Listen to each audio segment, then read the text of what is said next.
E agora, né? Quantas vezes esses sinais já foram motivo de questionamento de muitos pais para tentar entender se o desenvolvimento dos seus filhos estava adequado ou se isso realmente era um sinal de alerta que algo estava errado?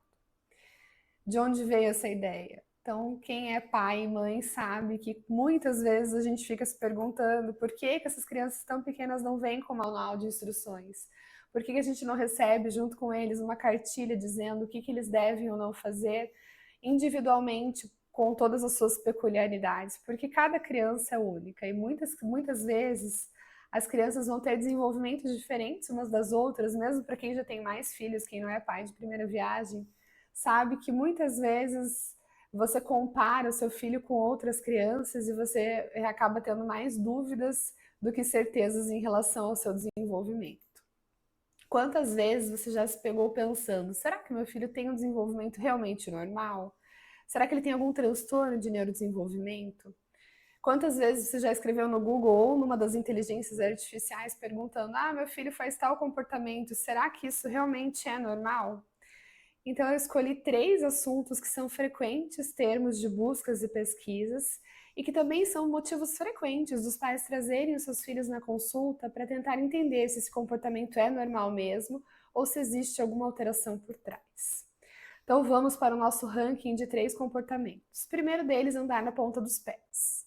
Segundo é repetir tudo que ouve, ou um nome que já está muito conhecido chamado de ecolalia, que é essa repetição das palavras. E por último, um apego excessivo a objetos, aquela criança que fica com uma coisa na mão o tempo todo, não larga nunca, né? Quando que isso tudo é normal? Quando que isso pode realmente ser um sinal de alerta de que algo está errado com o desenvolvimento?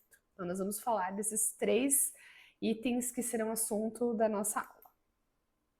O primeiro deles, andar na ponta dos pés. Quase todas as crianças que vêm à consulta para investigação de algum transtorno de desenvolvimento e andam na ponta dos pés é uma das primeiras coisas que os pais trazem como um sinal de preocupação.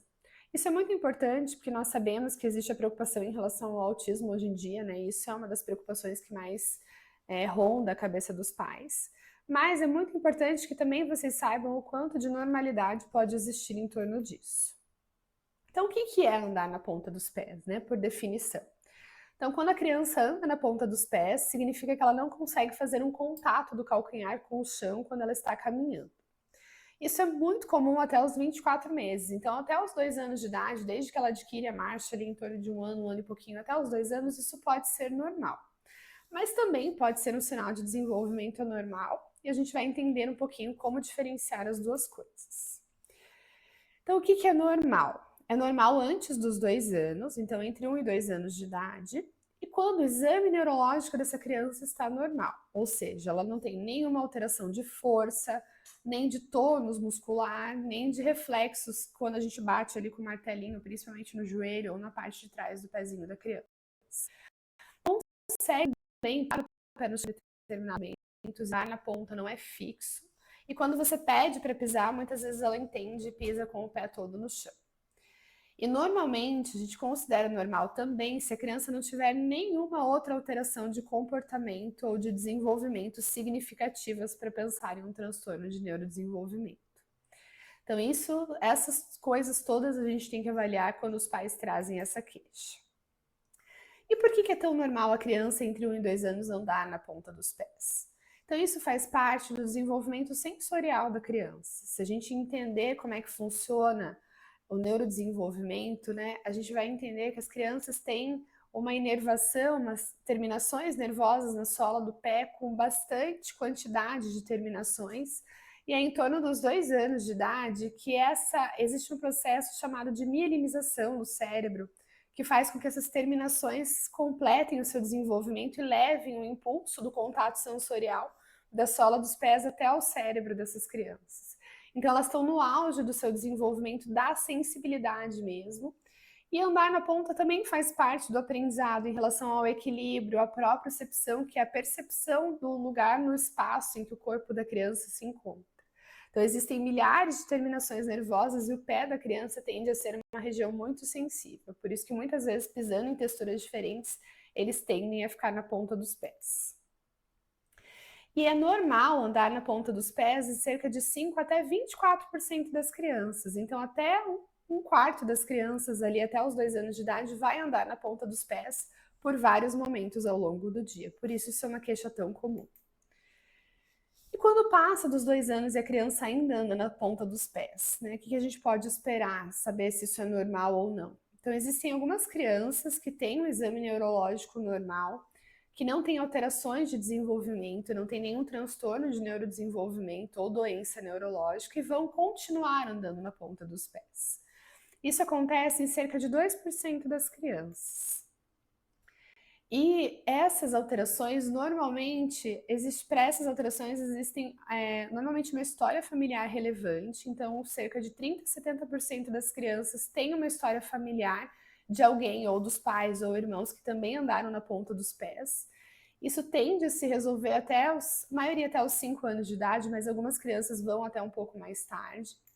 E isso é chamado de toy walking. Então, existe um termo em inglês, uma definição para esse tipo de marcha, que é na ponta dos pés, mas sem uma causa neurológica específica, assim que a criança tem uma lesão neurológica, ou uma alteração motora, ou um transtorno de desenvolvimento.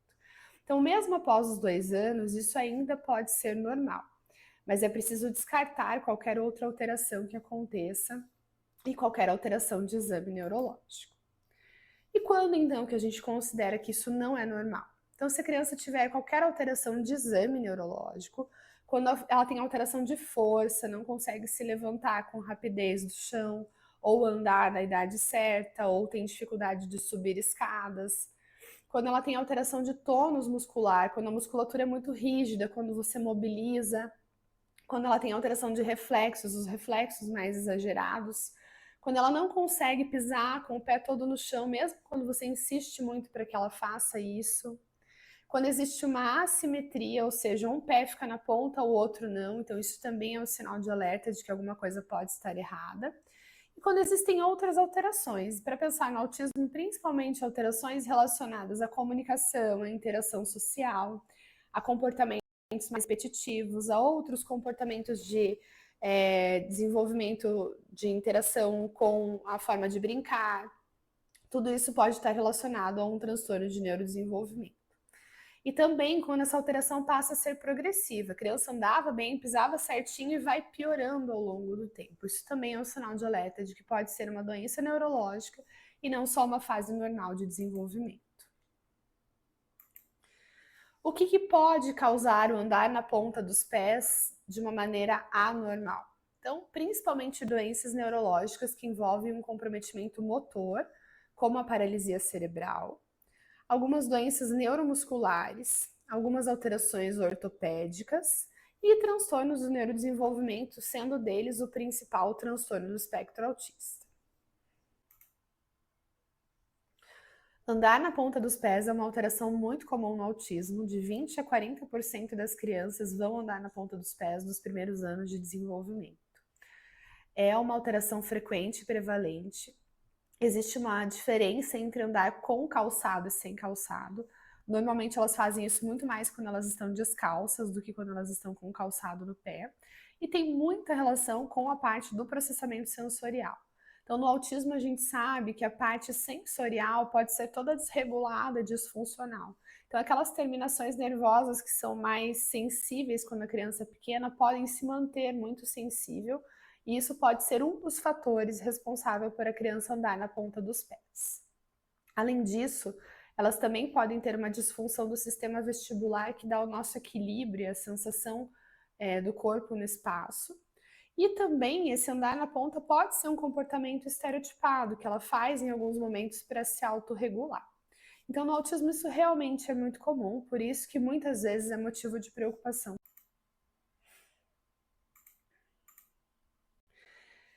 Então, em resumo, né, se o seu filho ou filha anda na ponta dos pés, quando você deve se preocupar?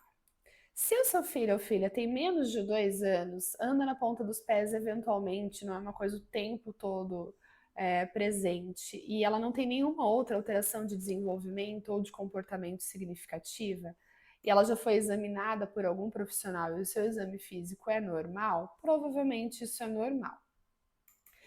Se a sua criança tem mais de 2 anos e ainda anda na ponta dos pés, ou se ela tem alguma outra alteração de desenvolvimento, aí sim ela deve ser avaliada por um neuropediatra ou também por um ortopedista pediátrico para que ele possa avaliar alterações ortopédicas e ver se não tem nenhum sinal de alerta para nenhuma alteração de desenvolvimento.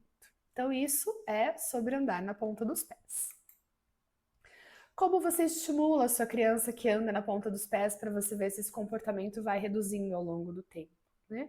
A criança que tem todas essas terminações nervosas aguçadas, ela precisa ser mais estimulada para dessensibilizar esse pé. Então, o que é bem importante? Você não precisa forçar que ela ande descalço em diferentes situações e texturas, mas oferecer isso desde que ela é muito pequenininha é super importante para que essa sensibilidade comece a ser mais tolerada. Então, a criança, no geral, ela precisa andar descalço, andar em terrenos diferentes, em texturas diferentes, pisar na areia, pisar na grama, ter contato com a natureza e perder para que ela possa perder essa sensibilidade. Porque algumas pessoas, quando não estimulam isso, elas podem, ao longo da vida, sempre se incomodar com essa sensação. Então, aos pouquinhos, ir dessensibilizando a criança ajuda a melhorar essa tolerância, ajuda com que elas possam também pisar de uma maneira adequada, sem que isso traga depois a longo prazo alterações ortopédicas. Então agora a gente vai para o nosso segundo item no nosso ranking das pesquisas que fazem os pais buscarem ajuda, que é a criança repetir tudo que ela ouve. Então o que acontece? Existe uma fase de desenvolvimento na linguagem que a criança imita tudo, né? E isso faz parte do desenvolvimento normal. Mas também, principalmente no autismo, as crianças têm um comportamento chamado de ecolalia, que é uma repetição excessiva das palavras e das frases ouvidas. Então, a repetição ou a ecolalia é uma repetição de palavras que a criança escuta, ou frases ou sons. E essa repetição, ela faz parte do desenvolvimento da linguagem também, mas às vezes ela pode estar relacionada a um transtorno de desenvolvimento. Então, isso é normal até por volta dos 3 anos de idade. Até os 3 anos, a criança está ganhando muito vocabulário, está estruturando as frases, ela está construindo as sentenças e ela está começando a entender o seu planejamento de conversa e de diálogo. Então, repetir nesse período é muito adequado e muito normal. E essa ecolalia ou essa repetição, ela pode ser imediata, ou seja, você pergunta para a criança, filho, você quer água? E ele fala, você quer água? Que é uma repetição daquilo que você acabou de falar. Ou ela pode ser uma ecolalia tardia, em que a criança fala palavras, sons ou frases que ela já ouviu há um tempo e ela repete isso em outros contextos. E é comum a gente perceber essa ecolalia tardia, às vezes até com frases de desenhos animados. Então a criança escuta frases de desenhos e solta essas frases de uma maneira, às vezes, aleatória no meio de uma conversa ou com sentido, no momento adequado, mas que você vê que é uma frase pronta, retirada de um desenho. Então, quando que a gente vai entender que essa repetição é normal? Né? Então, a repetição faz parte de todo o processo de aprendizagem. Para os processos de desenvolvimento motor, quanto mais você repete, mais a criança aprende. E ela precisa repetir para que ela aprenda. Por exemplo, andar de bicicleta. Ela vai aprender a andar depois de muito treino. Depois que ela treinar várias vezes esse mecanismo, ela vai conseguir fazer esse movimento de maneira automática. Então, a repetição no cérebro, no geral, ela cria atalhos para que a criança tenha uma memória de execução e ela lembre como é que faz isso. Isso acontece na linguagem também. Então, essa repetição ela vai reforçar os processos que a gente chama de neuroplasticidade, que é a capacidade de aprendizado mesmo da criança, para que ela grave como faz isso e torne aquilo de uma forma automática. Então, ela consolida as habilidades, ela é normal. E a gente repete porque no nosso cérebro a gente tem um sistema chamado de neurônios espelho. Então, já desde a década de 90, pesquisadores italianos mostraram, principalmente estudando macacos, estudando primatas, que eles imitam gestos e ações de uma maneira intencional, com a função de imitação mesmo. E quando isso acontece, a parte do nosso cérebro ativada é a região chamada córtex pré-frontal.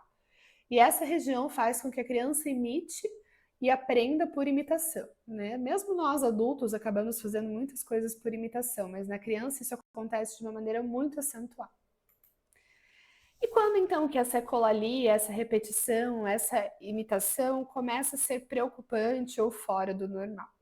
Então, quando ela é muito persistente, quando a criança quase só se comunica de maneira repetitiva, quando ela foge um pouco mais da faixa etária, então acima dos 3 anos, ou então pode acontecer de uma maneira mais tarde se a criança teve um atraso de linguagem. Então também, quando ela demorou para falar, ela pode ter ecolalia ou a repetição por um tempo um pouco mais prolongado.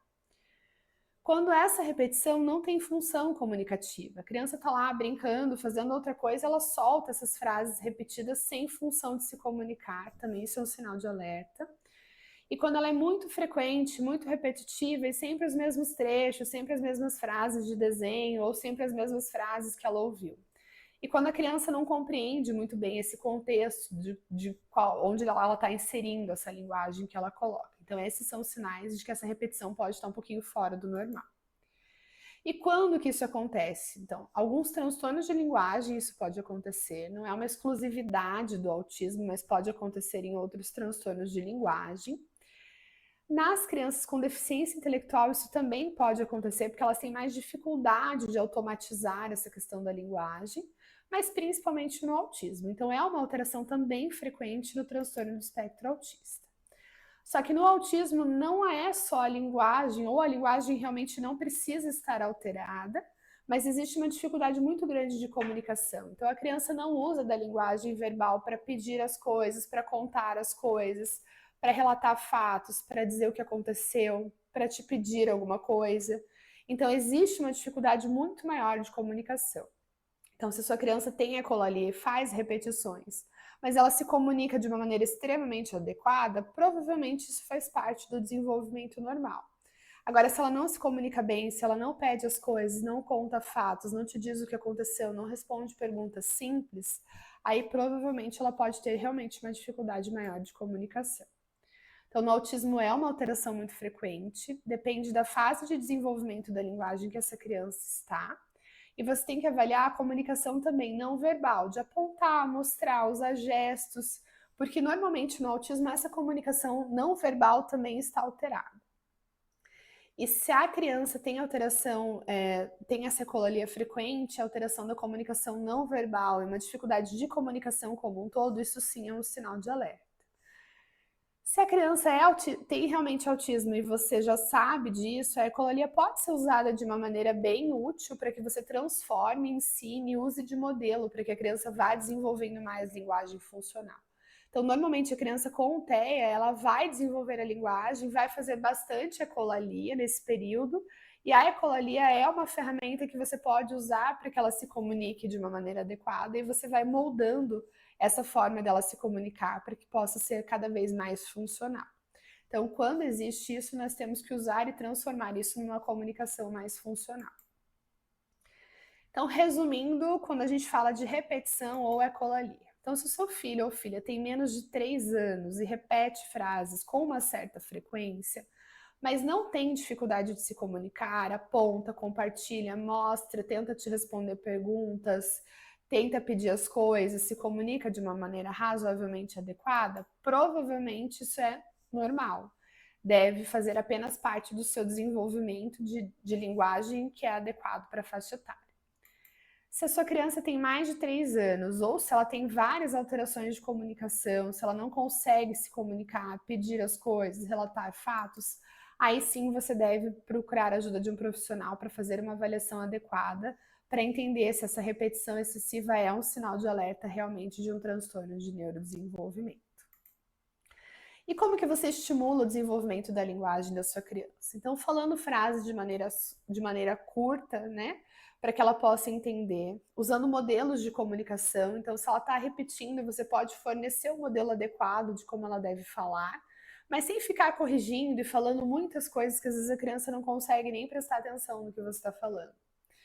A gente tem que cuidar com o uso do eu, porque muitas vezes nós adultos falamos com as crianças usando a terceira pessoa. Então a gente fala, ah, a mamãe vai te pegar, a mamãe vai fazer a sua comida, né? E a gente não usa a palavra eu. E às vezes os pais trazem as crianças falando, ai, meu filho não usa o eu, não fala em primeira pessoa, mas muitas vezes a gente não dá esse modelo para as crianças. Então procurar falar, eu vou buscar para você o seu sapato, o papai vai fazer tal coisa e eu vou fazer tal coisa, para que eles possam ter o modelo do uso do pronome da primeira pessoa. Quando essa repetição, essa ecolalia aparecer, tenta entender o contexto, o que a criança está querendo te dizer e veja se isso faz sentido. Então, se faz sentido dentro do contexto que ela está querendo te dizer, ok, é a forma que ela está usando para se comunicar. Não ignore as tentativas de comunicação, então às vezes a criança repete bastante, ela está realmente tentando comunicar alguma coisa. Isso no autismo é muito importante também, porque às vezes é a única ferramenta que eles têm para se comunicar. E treine mais nomear as coisas para que você possa ver o quanto ela consegue te responder, o quanto ela tem de repertório de linguagem. Mas também é importante a gente lembrar como fazer isso. Porque às vezes a gente pega um livrinho e mostra para a criança os animais, as formas, as frutas, e ela vai nomeando. Mas a gente também tem que modelar a linguagem de uma maneira um pouco mais complexa e nomear as cenas e ações. Então, o que você pode fazer, além de nomear as coisas simples, é pegar livrinhos que aparecem em alguma cena e aí perguntar para a criança, ou falar para a criança, né? Olha, o gato miou, o cachorro comeu a comida, o menino está chorando. Então, quando você nomeia ações, ela passa a entender o sentido maior daquilo que você está querendo explicar numa linguagem um pouco mais complexa e vai ganhando mais repertório. E é importante que a gente use também, quando a criança é pequena, e principalmente nas crianças com autismo, um suporte visual para a comunicação. Porque quando ela olha aquilo que está acontecendo, fica mais fácil para ela entender aquilo que você está falando, né? Então, isso pode ser usado tanto nas crianças com desenvolvimento típico quanto nas crianças com desenvolvimento com o TEA. As crianças precisam de estimulação na linguagem, né? Eles precisam que você converse muito, dê comandos, nomeie as coisas, fale na altura deles, para que eles possam olhar para o seu rosto e imitar. Mas é importante entender que essa repetição faz parte também do desenvolvimento normal. E agora, o terceiro assunto do nosso ranking, que é o apego excessivo a objetos. Isso também muitas vezes é motivo dos pais buscarem consulta para esclarecer se essa alteração está normal. A gente vai entender um pouquinho mais sobre ela. Então, o que é esse apego aos objetos, né? A criança tem uma fase de desenvolvimento em que ela usa um objeto transicional, e esse termo foi trazido por Winnicott, que fala muito de desenvolvimento infantil. E esse objeto de transição, ele é muito comum ali em torno até aos 3, 4 anos de idade. Não entre um ano e pouquinho, até os 3, 4 anos, é muito comum que a criança tenha um objeto de apego que ela carregue para cima e para baixo. Pode ser uma naninha, uma cobertinha, um urso de pelúcia, algum brinquedo. E normalmente esse objeto tem a função de dar uma segurança emocional, principalmente quando o cuidador não está por perto. Então, quando não está o pai ou a mãe, que é o cuidador principal, e ela está com outras pessoas, ou ela precisa se afastar desse cuidador, aquilo acaba sendo um objeto que dá uma segurança emocional para ela. Ajuda também na regulação do sono, então normalmente isso começa com o hábito, né, de colocar algum objeto para dormir junto com a criança. E também é uma ferramenta que facilita a transição e a autonomia do desenvolvimento da criança. E o uso, esse apego aos objetos de transição ali, eles podem ser normais, mas às vezes, em algumas situações, isso pode fugir um pouquinho do normal. E a gente vai entender também essa diferença de quando é normal e quando não é. Então, quando que é normal? É normal e mais intenso até a faixa dos 4, 5 anos de idade, mas aos poucos a criança vai deixando aquele objeto de lado, ela não precisa mais daquilo com tanta intensidade. E aos poucos também, junto com isso, ela vai demonstrando mais maturidade, um desenvolvimento emocional mais maduro, de autoconfiança para realizar aquilo que ela precisa. A gente vê isso, por exemplo, no período de adaptação escolar das crianças pequenininhas, né? No início, às vezes, precisa de alguma coisa o tempo todo junto ali para ser o reforçador, esse suporte emocional delas. E aos poucos elas vão entrando e vão para a escola com uma tranquilidade um pouco maior quando elas estão mais adaptadas. E o normal também, normalmente, são esses objetos. Então, cobertas, ursinhos, brinquedos, coisas de apego e de conforto. Quando que pode ser um sinal de anormalidade? Quando esse objeto é muito indispensável em todas as situações, a criança tem que estar com ele, mesmo em casa, mesmo em todos os ambientes em que ela vai, e ela fica muito irritada, chorosa ou com crises de comportamento muito intensos quando esse objeto não está presente. Pode ser anormal quando esse objeto é um objeto muito incomum. Então, por exemplo, chave, tampinha, canudo, pedrinha, pedaço de pau.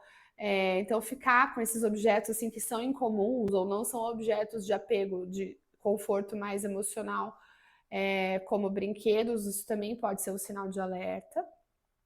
E quando o interesse é muito mais sensorial do que de apego emocional. Então, algumas crianças pegam objetos e ficam balançando, precisam ficar ouvindo barulho, ou precisam ficar passando, esfregando na mão. Isso é um objeto que tem uma função sensorial mais do que simbólica. Então, isso também pode ser um sinal de alerta, principalmente para a gente pensar no autismo.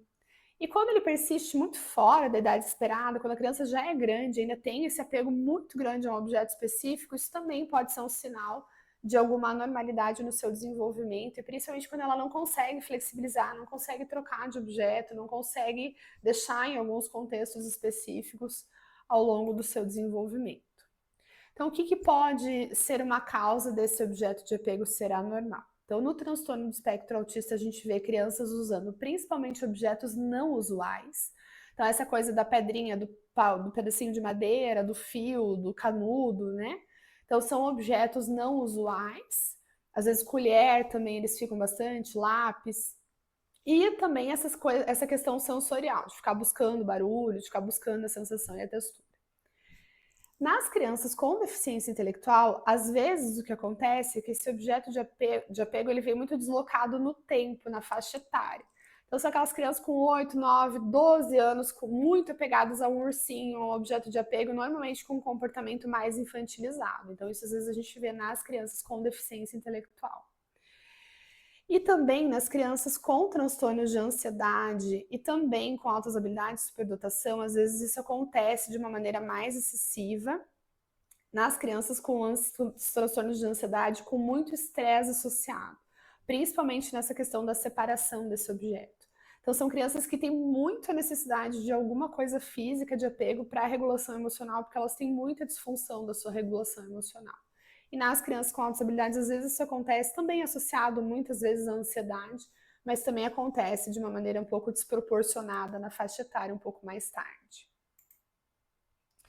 Então, resumo de apego de objetos, né? Se a sua criança tem menos de 4 anos, tem um ursinho, uma cobertinha, um objeto usual que ela gosta, mas aos pouquinhos você vai vendo que isso não é uma coisa tão intensa e tão chamativa, provavelmente isso é normal, faz parte do desenvolvimento habitual. Você pode analisar a intensidade dessa necessidade do objeto e se isso ao longo do tempo vai espaçando e vai ficando mais tranquilo.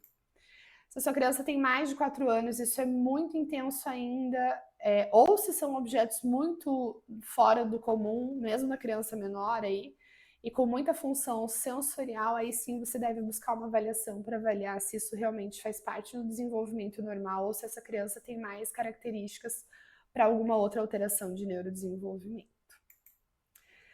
Como que a gente estimula essa questão do objeto de transição? Então, primeiro entender que isso é normal, até quanto, até qual faixa etária, que isso faz parte e ajuda no desenvolvimento. Segunda coisa é observar esses sinais de alerta para ver se não está passando um pouco do normal.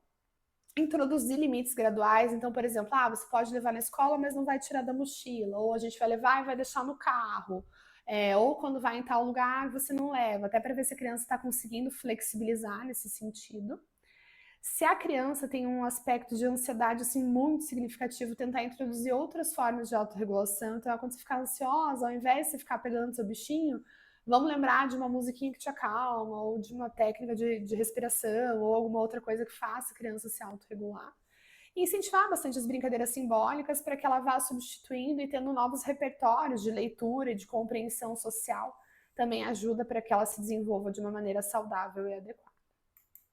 Então, essas três foram as características que eu trouxe para vocês para discutir um pouco essa questão do quanto é normal, quanto não é, se existe algum sinal para se preocupar e buscar ajuda. E essa aula foi feita especialmente para mostrar isso, que muitos comportamentos podem ser normais para a faixa etária e alguns comportamentos um pouco fora do habitual podem ser um sinal de alerta para algum transtorno de neurodesenvolvimento.